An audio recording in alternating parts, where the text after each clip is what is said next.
There you go. Hello, world. What is up? Welcome to Build. I'm your host, Matt Forte. We are here live at the Build Studio in New York City. MTV's off to a great start. MTV Floribama Shore was the #1 original cable series in its time period and the #2 new original unscripted cable series in 2017. The second season brings our favorite Southerners back to Panama City Beach for spring break to see what life's next chapter holds for them. The 14-episode run features the original cast, and every single one of them are here, people. That's right. Make some noise. I got Jeremiah, Codi, Kortni, Aimee, Kirk, Nilsa, Candace, and Gus. How about this, guys? Come on now. Yeah. What's up, guys? What's up? This is the full collection. We've got them all here. Guys, welcome. Welcome to the show. Thank you so much for being here. Congratulations, season 2. That's a huge deal. Thank you for having us. So much, seriously. That was awesome. You guys all answered different. You said different things, but you said the exact same length of time. So it started and ended at the same time. That was very cool. Thank you for being here. Clearly, you've done a bunch of this stuff already. You guys finished, I want to say, I was reading back in May. It wrapped up, right? We finished like last week. Did you really? Yeah, week and a half ago. No kidding. Just got done, yeah. We still drunk. Just She ain't wrong on Pretty that. much. I haven't stopped drinking. I haven't either. Okay, good. Well, that further proves you should not read what's on the internet and believe it. So you just finished. So then you guys have pretty much not stopped hanging out together. You've been hanging out together. No breaks. No breaks. No breaks. Let me ask you something. You're running around New York doing press, been looking online, doing a lot of fun stuff. Is the vibe obviously different when you're out working versus when you're back at the house, right? Or no, is it all just one nonstop party? You guys love hanging out with one another? I would say it's a lot different, but because we have phones, we have TVs. There we don't, so it's communication 24 hours a day. We can be like, hey, what are you doing? Even though you're in the hotel room right next to me, instead of knocking on the door, hello, how are you? Let me annoy you for a second. And it makes it a lot easier when you lose your friend in a bar and actually be able to text them where they're at, because I lose them all the time in the bar.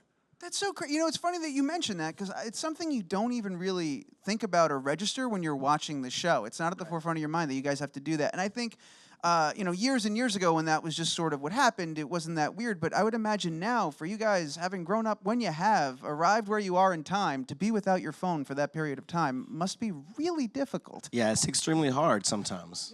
Yeah. It's a really great experience, though, because it makes you have to rely on other people to keep yourself occupied, and you learn a lot because you can't just run away from your problems. You have to actually stand up against them. Like if I were to get into an argument with him, the next morning, say I'd be cooking eggs and he'd come down the stairs, I'd be like, oh, okay, hey, can we talk about last night? I know I made a... I'm sorry, let's go from here. How do we fix it? You have no choice but to be an adult. Yeah. You just have to squash it right then and there. Yeah, because we're stuck in the house together. Like real life, you get in a fight with somebody, you go your separate ways, you go back to your apartment, they go back to their apartment. With us, we get into a fight, we go back home, we're still with each other. We wake up, we're still with each other. We can't get away. So the fight just Never moves. ending, Yeah. The fight just moved. From the And bar to the house, from the house to the bar. and you also have to learn things on your own. You can't Google them. Yeah, that's true too. Oh, yeah. You got to learn to tell time by the sun. Ask Candace. Yes, we did not have clocks. So I got really good at like looking at the sun and telling what time it was. No, she didn't. No, she didn't. We would like have conversations and we're just like, okay, well, what's this or that? I'm like, how about you Google it? And then they're like, oh, well, you can't. I'm like, oh, well, okay. So like the common joke of the house was like, how about you Google it? Because you can't. And I swear most of them didn't believe that espresso was spelled with an S. They all thought it was an X. I told them it was an S, but And they we couldn't Google it. didn't believe me. Wait, so it's not an X? No. Espresso. Oh, Espresso. I'm going to Google that when we leave. Yeah, me too. Don't ask any of us to spell. Yeah. Don't ask any Oh, of us. definitely not. How many like film and TV debates where you're like, what was the name of that guy that was in that Like thing? Clark Kent. Oh, Yeah. so many. What do you mean? But Clark Kent's right geography, here. What do you mean? Oh, I still We got don't know where Superman in the house. Wyoming is. There was a big thing about where Wyoming is. I still don't know where it I is. had no Me neither. idea. Yeah, we don't know. So, what They had no idea. And we also did not have a map. Me and Kirk Oh, yeah. knew exactly where it was. If you didn't have a map, it's kind of hard to identify where it is it not? You're trying to abstractly describe where Wyoming is. What are you going to say other than maybe over there, right? Like you don't know that exactly where it is. Is it below Washington? That's what I was about to ask. That's fair. You're asking the wrong guy. Hand to God. Hand to You God. don't know where You would Wyoming fit right in with us. No, I'm going to tell you right now. Until I was about 21, I thought Alaska was an island. I'm not proud to admit that. I thought Canada was in the States. No shit. I thought it was a state until like last year. I'm not even lying. Fantastic. Well, geography, none of our strong suits, huh? Fantastic. Anyway. We're all learning something. Guys, let me ask you a question, man. I saw you had tweeted, I think it's your pinned tweet, that this was the best and most stressful thing that you'd ever done. Yeah, for sure. What happened, man? Why most stressful? Obviously, there's a lot of stress that comes with what we do. It's a lot harder than most people realize. You know, when you're in a house and you have only these people to rely on. Yeah, we had a house line, but you don't remember all the context. Like, you don't know all your best friends' phone numbers by heart. And so if you get into something, you're still stuck with these people. So that's obviously stressful. And then for me, my situation was a little bit different than the rest of the housemates. My family isn't necessarily as proud, supportive, whatever you want to call it. And so it's just the fact that I was going out, partying, you know, flirting around, because I am a flirt. The fact that I know that they're going to see that I was doing all that, I was having a hard time with. And that's something that progresses throughout the season just because, you know, I had inner problems that I dealt with, knowing if that's my conscience that I was worried about or if it was worried about I'm just not doing what my parents want me to do. And, you know, throughout the whole season, I had to realize, you know, this is my life. I got to make my own path. And so throughout the whole thing, that's the biggest thing that I dealt with. Yeah, sorry. It's all good. We were getting most of it. No, but that is something, even if, I think for a lot of people at the mid, early 20s, that's the struggle of finding your own path, figuring out that's something everybody goes through, and now you're doing it on national television, Yeah, and that's right? the hardest thing, man. Just because I'm doing that on national television, like, everybody goes through that in their life, but the fact that I'm going through it, and I really had to open myself up, which was not easy for me because there's some things that I don't necessarily like talking about. But in order for these people to understand the person that I am and the reason that I am the way that I am, they have to know my background and some of the things that I went through. And so it was hard for me to open up knowing that I'm not just opening up to these people, I'm open up to America. But I feel like there's a lot of people that could, you know, hear my story and these people's stories and they could relate to it and learn from it. And so ultimately it was worth it. And in addition to not just you know, growing up and having to go through this experience, but you also have to deal with everybody else's comments about, you know, making your decisions and things like that. You know, like the average person could go and if they make a bad decision, that's something that they have to deal with. But when we make a bad decision, Everyone wants everybody to got the comment whole world back watching. their opinion. Don't you forget that you Nah, Ever. neither, yeah. You remember season 1, episode 2, where you said this at minute number 38? It's like, Yeah, and that's the thing. You can do 100 things right. They'll never point that. They'll point to the one time you messed up. one time you One did time. something wrong. facts. And that's obviously a little stressful, too. But Go- that's life. Going into season 2, and especially now, it seems like you guys have sort of made peace with, or at least have a better understanding of what that's going to be like. Coming out of season 1, was that something you were kind of blindsided with? Did you expect that going in? we or had no? no No idea idea. what we were getting ourselves into. And No then idea. so like season 2, I feel like now we know that we're a family and all of us know what happened in the house and what happened on our summer. And so we have each other's backs no matter what because we are a family. So I think that's what we gained from season 2. Oh, yeah, for sure. As you can see from season 1, I'm always having the backs, always having the backs. I think The outsiders cannot come at us, but we can come at each other as hard as we want inside the house, outside the else house, better. but nobody else better mess Oh, up. we roast each other all day. Oh, it's bad. It's bad actually in the house. really hilarious. I think a lot of us found out how cruel the internet is. Yeah. After from first season with some of the things that, you know, we may have said or something like that. Then you say, oh, well, you get this. Oh, you're nothing but an asshole. You know, whatever. Just keep watching. Thanks for watching. Tell me something I don't know. I actually think it's funny when they say like hurtful things on the internet because that just means I'm relevant. If you ain't got haters, you ain't popping, right? And it's really unique because we're not acting like us on TV. That is who we are. And so when people, you know, say you're talking about just a character in a movie or something, people can tweet, oh, I don't like this person. They're not making personal digs at the actual actor. When they're coming at us, you know, for being on Floribama Shore, that's us. We're not putting on an act. We're literally showing up and we're being who we are. And so it's a lot harder from that aspect on us. And a lot of people don't realize that just because it is who we are. Like, we're not acting for anybody. I am honestly feel like crazy I'm and I'm worse. not ashamed. I'm worse outside people- the house. You're worse? Say that again? I'm like way crazier outside the house than I am hard to inside because believe. I'm from Panama City. Scary. Not So like hang on a crazy, second, but because like usually what typically happens, in the instances that we have where people have done these shows, they air and a lot of people will go, yeah, we did those things, but sometimes it's out of context. Kortni, you're doubling down and saying, no, I'm actually even crazier than what they've decided to show you. Yeah, that's these exactly what you're people hold me down and keep my body like intact. Like for performance. Like I usually lose all my marbles and I have to gather them throughout the week and put them. You never gather them. saying. You never gathered them, I actually ever. never gathers She's them. We right. have to gather them. Yeah, for they're her. all gone. They're gone. And what I will say is, like, I'm a little wild outside the house, too, because I have to step in and be mama sometimes to them. So I got to put my responsibility stilettos on when I'm in the house. But I think they all know when we out because we've been in New York for a week and yeah. Have you been keeping it together? Have you? We're alive. They know how I get down. Barely. Made it here. Like, Well, and I feel like that's the correlation from season 1 to season 2. Like they're saying, like how we do with Kortni and her always losing her marbles, and Candace every now and then having to step in and be the mom figure of the house. I feel like that's how, like season 2, you'll really see with us how we grow to appreciate one another and what we actually bring to the table, as far as like whether it's my dumb dad jokes or whether it's Cody's dressing like Easter Sunday. You know, whatever that case is, we've come to appreciate each other for that, because it's the little quirky things that make us friends to begin with. And like we always say, we may be weirdos, but we are each other's weirdos, you know? Yeah. Nobody's going to mess with us. So, and I feel like that's something you're going to see coming into season 2. That's really sweet and pretty exciting to see as well.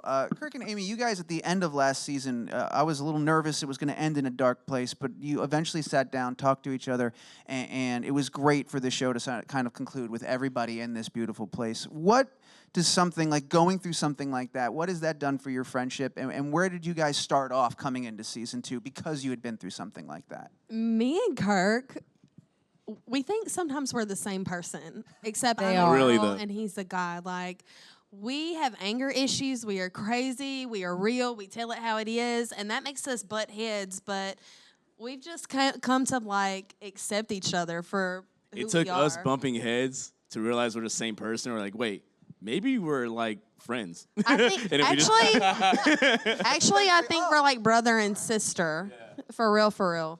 Yeah. Candace, here's the real question. How many times did your mom call just to check in on Jeremiah? just to see how he's Know doing. something? Knowing Just how to that special ask. rub was. And you know what? I can answer that. I will tell you something. Every time, and it's not even just my mama, my daddy too.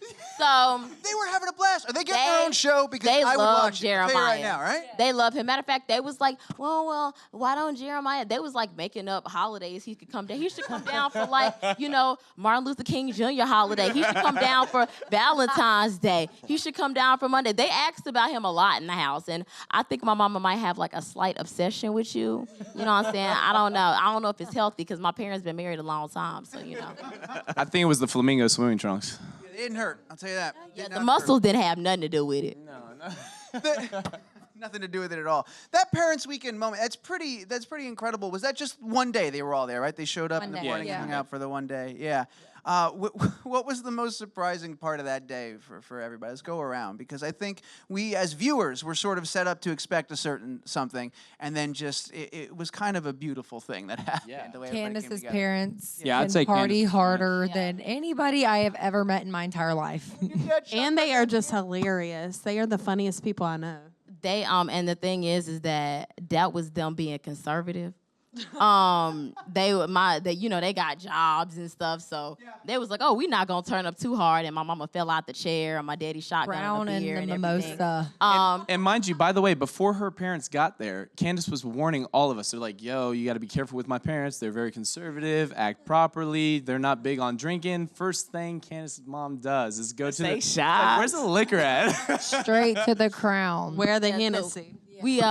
She made a mimosa with Crown. Yeah, And I think we all know that mimosas is made with champagne. And I unfortunately was not there, obviously, during that, because I was back home dealing with the death of my grandfather. So I missed out on that, but I was fortunate enough to be able to at least be able to go home and handle what I needed to handle, and I'm thankful for that. So. And since you didn't get to meet Codi's parents the first season, because obviously he had to go back home, you do get a chance to see his parents come season 2. And Jeremiah. They are Jeremiah's mom. Well, crazy. And it's listen. Yeah, If they you deliver. thought some of these parents were crazy first season, wait till you see how we get down. The butts, Oh, is yeah. how we Till get you see down. the butts. And there are no ifs, Hashtag ands, or eat the buts butts. about it. That's for sure. Mama butts, papa butts. They wild. What? Wow. That's an incredibly enticing teaser. I can't wait to see that. Last question about the parents before I got one more thing and we'll get to the audience. But Candace, what were your parents' sort of reactions to seeing it on television? It's one thing to get out there and experience it with you guys. You guys kind of know what you're getting into to a certain degree, that you're being filmed and all that stuff. But when it airs and when they see it, what was their response? How did they feel about everything? My mom was happy. I'm sorry. Go ahead. No, you go ahead. Oh, well, okay, so what's funny about mine is that we have a really strong Canadian fan base, and my father works for a company in Canada. So like Now he's famous. they were sending much. him messages like crazy. They was like, Ray, we didn't know he works in the tech field. Okay, he works with a bunch of nerds. So he was like, Ray, we didn't know you could shotgun a beer and wow. So yeah, he got a lot of messages, but it was all love. What I can say is that like 495 Productions and everybody at MTV wasn't out to make any of our families look bad. So they was happy. They was like, we should have turned up more. I was like, oh Lord. Aimee, what were you gonna say? My mom is so supportive. She's just proud that I did something with my life. And no matter what I do on there, she's like, you know what, that's life and situations like that happen. So you just do you. See, I didn't realize that I like pulled my pants down and peed on Candace's bed until I saw I it. wasn't gonna bring it up. And so the premiere was on my dad's birthday, and I was just like, okay, well, let's watch it. Like, I know I didn't pee the bed. Oh, no, girl, you did. You pulled your pants down. And my dad told my mom, he's like, well, you know, I can't blame her. I peed in a closet. And my dad's in the Air Force, so all his friends that, like, because he works in Intel and stuff, and they're all like, I want to party with your daughter. And I'm just like, oh, my God, my poor father. Did you know your dad peed in a closet? No, he was stationed in Korea, though, so I mean, it kind of makes sense. That's like the party station. Runs in the family. So did anybody else did they have a similar moment where they learned something about their parents that they didn't expect to learn, or something that might have surprised them? I definitely did. So my parents, like, obviously I hooked up. I was the only one that hooked up with somebody on season 1. And so for my parents to come in, I was kind of scared to tell them that because I wanted to tell them then that I did that. So, you know, they don't have to see it for themselves. That came from me first. And my parents are very supportive. They were like, you know, my dad was married twice before he met my mom. My mom was a virgin at 28 whenever she met my dad. And so they got married, and they've been married for 28 years. So that just gave me hope that, you know, my dad, you know, he went through 3 women to get to my mom. So he just gave me some really good advice, which surprised me. I thought he was going to pull off the guy's head whenever he found that out. That my but brother he was did not. actually there at the time, so. I was definitely worried for Josh. Definitely worried for Josh because my dad's crazy. We're gonna turn it over to the audience in 1 second, but I have one last thing that I have to ask about. SNL did a Floribama parody. Loved it. I was gonna ask That what was you guys thought. That was hilarious. Loved surreal. it. Like what that was all like, how you felt about when you saw that, because that's how you know you're doing something special, right? When it enters the pantheon. I was like, Mama, we SNL made it. parodies. Yeah. The Goner Media, that just like made my life. I was like, yes. None of us have ever contracted gonorrhea, just so everyone knows. It doesn't okay? exist. We've never had it. A quart. Kortni with Kortni with a quart. I just loved it because that means if you're talking about us and you want to make fun of us, then obviously we got a really good show. So I thought it was hilarious. I loved it. I loved it. I hope they make another one. And not to mention the mecca that SNL is, it's pretty cool to have them in their mouth, basically, us in their mouth, so to speak, you know? So it's really, it's surreal to hear them talk about us, so. Very cool. Well, super excited, guys. It's coming, season 2. I wrote it down. It looks like we're looking at Monday, July 9th, 10 p.m. on MTV. Yep. Season 2 kicks off. Monday. Congratulations. Monday. Monday, indeed. July 9th, 10 p.m. MTV. We've got some microphones in the room. Let's go ahead and take some questions. First one looks like it's right Hey here. guys. Hello. So my question is, what is the biggest misconception about being on reality TV? Everyone thinks that it's fake, and it is all real. Yeah, that's All definitely. real. That's definitely the I biggest agree one. with that. a lot of people think it's scripted. People are like, It's so not. how much We've of never- it is scripted? I'm like, I wish it was, honestly. I was like, None of it yeah, is I scripted. wish they told me to do that so like, I no, could say we're- it wasn't me, it was them, but Yeah, no, we're it's really all just me. that crazy. I And can't we are save this life. way in real life, so As yeah. you can tell. Well, I can say one thing, too, that's true about our show is we bring a lot of emotion to the table. Like, we pour our heart and soul out. Like, any situation that we're going through, we pour out to our roommates. And the thing of it is, we're not being coerced to talk about that. We truly feel like we have this bond where we can actually talk about that with them. And so our emotion is 100% real when it comes down to it. And so I feel like that's one misconception that we always get. Oh, you were forced to cry during this scene, blah, blah, blah. No, that wasn't the case. I really felt some way in the moment, and I wanted to share it with my roommates. So, Yeah, and And we just want Also- to relate to everyone else. Yeah. Also that we're all rednecks. That's a I'm lot. not a redneck, I don't think so. we're just you know. country. We're I'm all Southern. country, but I am not a Southern. redneck. I'm I like definitely George not a redneck. Jones, but I'm not a redneck. Yeah. country. How long did it take for you guys to not notice the cameras anymore, or are they always apparent? I actually Yeah, bump you never into not them. I notice them. whack my head on the back of them sometimes, and I'm like, I'm sorry. I mean, You hear me? you get used to it after about 2 weeks. Like, you always know they're there, but after like 2 weeks, you just get super comfortable with everything going on. You don't even, like, you know they're there, but you're not like, oh, crap, there's cameras. Like, you're literally just living your life, you know, just like you would be at home. Like, nothing's changed. Oh my gosh, can I tell you something embarrassing? Please do. Season 1, I was not used to the cameras for the whole first week. I could not take a crap. I learned to paranoid. announce it. I learned to announce it, so that'd be like, hey, y'all, like, I gotta go take it. Yeah, she You tells know? everybody. So that'd be like, all right, now y'all can go move away and don't come into my bathroom.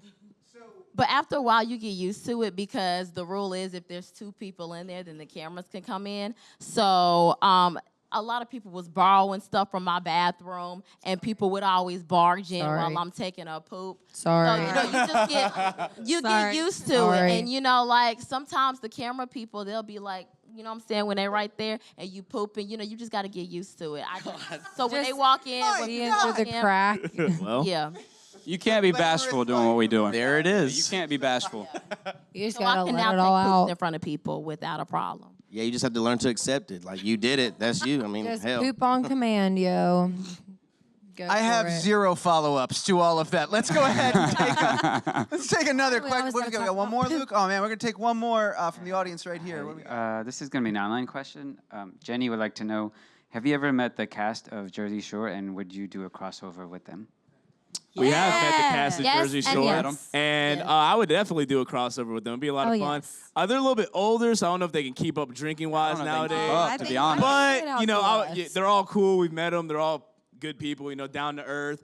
If they want to try to keep up with us, I mean, hey, do your thing. I know y'all are parents now. They are very nice people. I don't We think like 'em. Pauly D remembers meeting me. I think I was like 17 or 18. He did a performance at Club La Vila because I'm from Panama City, and he met a bunch of my girlfriends and they'd all hung out. But I really don't think that he remembers who I am. But that's the only time You strike me as someone that makes an impression, though, Kortni. So it's not yeah, completely out of the baby. question. He might, if we were to get him and ask him. Maybe. Snooki interviewed me on MTV Live for her for the live showing, and that was fun. Like, she's really nice. She's a lot of personality and a little bitty body, so that was a lot of fun. And then I met Benny. Benny was a sweetheart. So they've been nothing but nice to us. Well, and I also feel though like Jersey Shore was the juggernaut that made our show. Yeah, they're the actually pioneers, relevant, really. You know, and so for us to actually have a show where we could actually collide with them, I think that would be pretty cool. Shores collide. Who wouldn't want that? To see like somebody who started it from the beginning, the pioneers, to our show now, which is Floribama Shore, and we owe it all to them because they definitely paved the way for us. It's so crazy, like the myth around them too. We had them here when Family Vacation was about to come out, and like, look, we do tons of events a day. We've had Tommy Lee Jones, we've had crazy people here, but when they walked in, like this whole building was like, oh, it's Snooki, it's everybody. Guys, look. Like, everyone was, like, peeking around, like, excited to see the cast of Jersey Shore show up. Because it was just such a big moment for everybody culturally when they showed up and did it. But what has that been like for you guys coming into this? Was there pressure? Was there excitement? What did that feel like, knowing you were part of the Shore family? I think that it was more excitement. I don't necessarily feel like we were, like, trying to be them. We're our own generation, and their show was more of, I guess you could say, Guidos. We are, we're all different ethnic groups, you know what I'm saying? And we're from the South. I thought, aren't they from relatively the same area? More or less. So we kind of, like, came together from the South, and we put all of our ratchet and countryness together into a house and A lot of let different it be. cultures. Yeah, the culture. Well, I was the ratchetness, I guess. So Yeah, you were. also, I think that people are like, oh, well, this Jeremiah is a Michael, and this a Mike, and this and that. It's just like none of us is like anybody from Jersey Shore. Like, we are our own. Yeah, we are all have our own personalities and But that's everything. why this is so. fun. That's why this is a good show, because it isn't an imitation. It's its own thing, and you guys are fantastic to watch. And, man, God bless you for putting yourselves through it and doing it for our entertainment. Hell, I didn't know you couldn't poop for a week, Aimee. That is torture. That is rough. But Well, I didn't know that till now. Well, we're all learning, aren't we? This is... Guys, regrettably, I'm getting this signal. I got to wrap it up. I could sit here and talk with you all day, but I want to thank you again for coming in and hanging out with us and making time. I want to congratulate you on season 2. I got to remind everybody, July 9th, 10 p.m., MTV, Monday. Guys, you're going to tune in. I don't need to tell you, but if you know a friend, tell them to tune in too, because this show is fantastic. One more Well, not time. at this point. Yes, make some noise, everybody. Jeremiah, Codi, Kortni, Aimee, Kirk, Nilsa, Candace, Gus, everybody, do it up. There we go.